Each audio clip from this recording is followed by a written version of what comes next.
Assalamualaikum warahmatullahi wabarakatuh. Jumpa lagi dengan NJ Channel, channel yang membahas berita teraktual, terhangat, dan sedang menjadi perbincangan publik.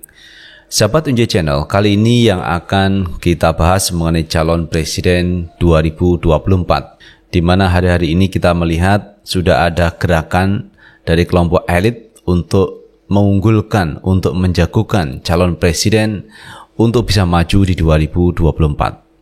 Termasuk juga dengan Anies Baswedan, Ganjar Pranowo, maupun Prabowo Subianto, serta Puan Maharani.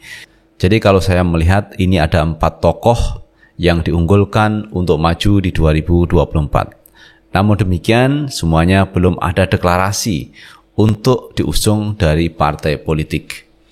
Nah, sahabat Enjoy Channel, terkait Pak Anies Baswedan, ini juga menjadi pembahasan yang serius di antara 3 partai yang akan mengusung Pak Anies Baswedan, di mana ada Partai Nasdem yang dulu sudah melakukan Rakernas, dan di dalam Rakernas itu Partai Nasdem ini mengusung salah satunya adalah Anies Baswedan. Kemudian dari PKS juga begitu.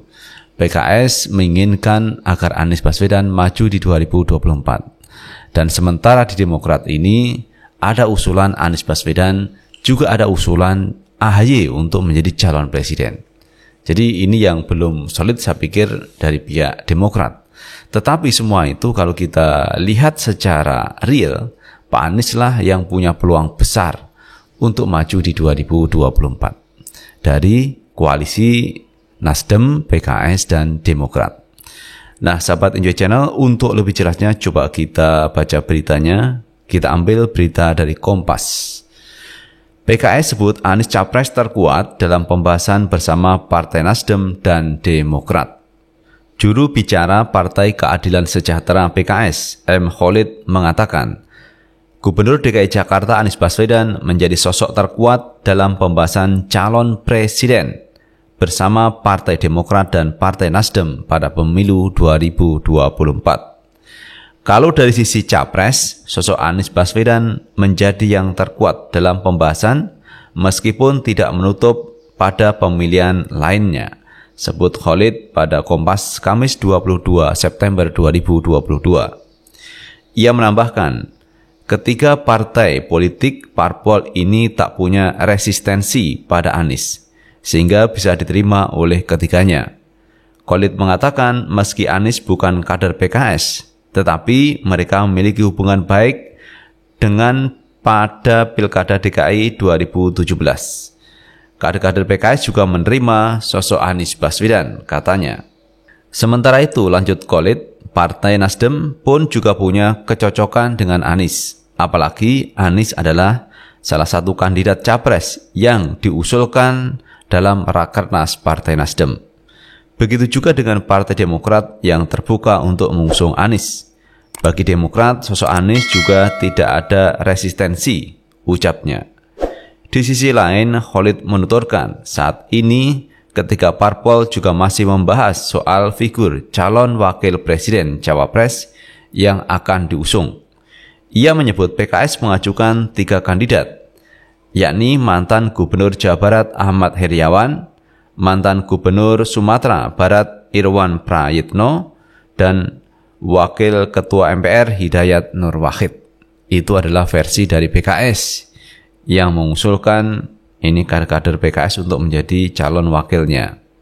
Lalu Partai Nasdem mengusulkan 2 figur, yakni Panglima TNI Jenderal Andika Perkasa dan Gubernur Jawa Timur Khofifah Indar Parawansa. Sementara Partai Demokrat ingin mendorong Ketua Umumnya Agus Harimurti Yudhoyono AHY sebagai cawapres.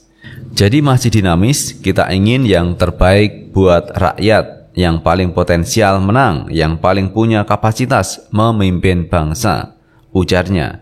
Diketahui ketika parpol belum sepakat untuk membangun koalisi meski masing-masing partai terus menyampaikan intensitas komunikasinya antar mereka.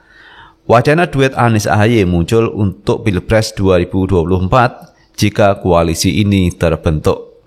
Sementara itu, saat ini telah terbentuk 2 poros koalisi untuk menghadapi pemilu 2024. Poros pertama adalah Koalisi Indonesia Bersatu yang dihuni Partai Amanat Nasional, Partai Persatuan Pembangunan, serta Partai Golkar.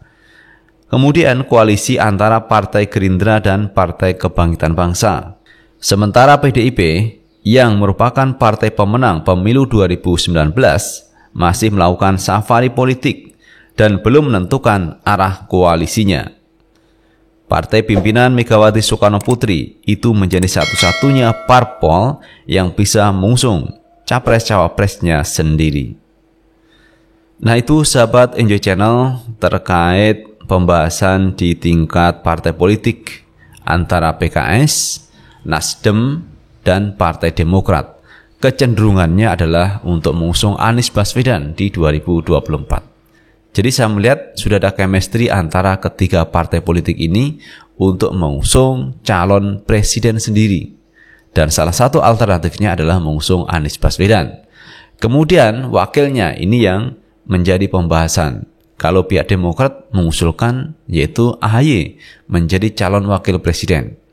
Kemudian dari pihak PKS juga begitu, ada mengusung Hidayat Nur Wahid, Gubernur Sumatera, dan seterusnya, itu dari pihak PKS. Sementara dari partai Nasdem ini ada usulan yaitu Jenderal Andika Perkasa dan Khofifah Indar Parawansa. Nah, ini nama-nama yang intens disebut dari tiga partai besar tersebut. Tetapi kalau saya melihat, maka Pak Anies lah yang ini paling cocok untuk diusung menjadi calon presiden. Sementara wakilnya perlu didiskusikan siapa yang layak untuk mendampingi Anies. Karena apa?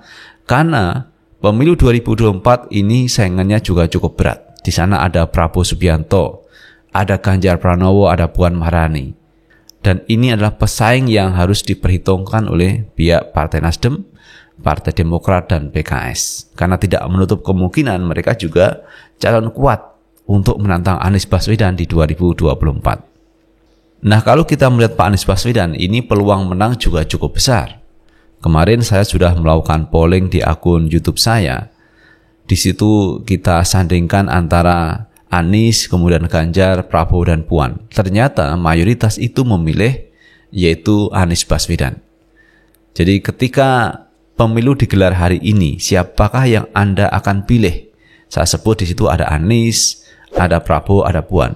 Mayoritas 94-96%, artinya di atas 90% itu memilih Pak Anies Baswedan.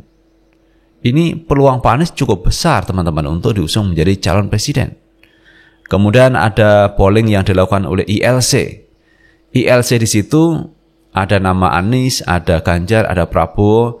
Itu yang dipilih oleh publik, oleh masyarakat. Ada 77% memilih Anies Baswedan. Kemudian kemarin juga ada polling yang dilakukan oleh Ferdinand Huta Hayan. Ferdinand ini adalah orang yang beroposisi dengan Anies Baswedan. Ferdinand adalah orang yang sering mengkritisi Pak Anies Baswedan. Nah, ketika dilakukan polling oleh Ferdinand Huta Hayan, ternyata 63% itu mendukung Anies Baswedan. Sementara di bawahnya ada Ganjar, ada Prabowo, itu di bawah jauh dari Pak Anies Baswedan. Itu artinya lawan politik Pak Anies yang melakukan survei ternyata kecenderungannya mereka juga banyak memilih Pak Anies Baswedan. Karena itu memang Pak Anies ini adalah peluang untuk bisa menang di gelaran Pilpres 2024 kalau kita melihat hasil polling.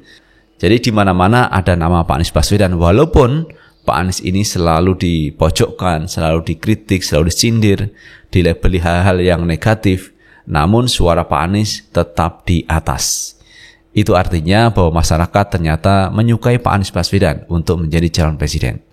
Kenapa mereka menyukai Pak Anies Baswedan? Tentu mereka melihat track record, melihat apa yang dihasilkan Pak Anies Baswedan ketika menjabat sebagai Gubernur DKI Jakarta. Banyak prestasi yang ditorehkan Pak Anies Baswedan. Jadi mulai pembangunan JIS, Formula E, rumah susun Kampung Bayam, kemudian Pak Anies membangun rumah susun akuarium, membangun 33 tower rumah susun, kemudian membangun taman-taman, jembatan, dan sebagainya. Inilah orang melihat bahwa Anies Baswedan ternyata cukup berhasil membangun DKI Jakarta dan banyak prestasi yang ditorehkan. Nah, orang melihatnya seperti itu. Jadi tidak memilih kucing dalam karung, tetapi ini benar-benar kita melihat sosok Pak Anies Baswedan, melihat sosok Pak Ganjar, melihat sosok Pak Prabowo Subianto, melihat sosok Mbak Puan Maharani. Jadi semua dipaparkan di publik. Ternyata ini mayoritas memilih Pak Anies Baswedan. Karena itu memang tidak salah Pak Anies adalah calon yang kuat untuk bisa maju di 2024. Nah itu sahabat Enjoy Channel yang bisa kita bahas kali ini, dan terima kasih telah menonton video ini. Sukses selalu. Assalamualaikum warahmatullahi wabarakatuh.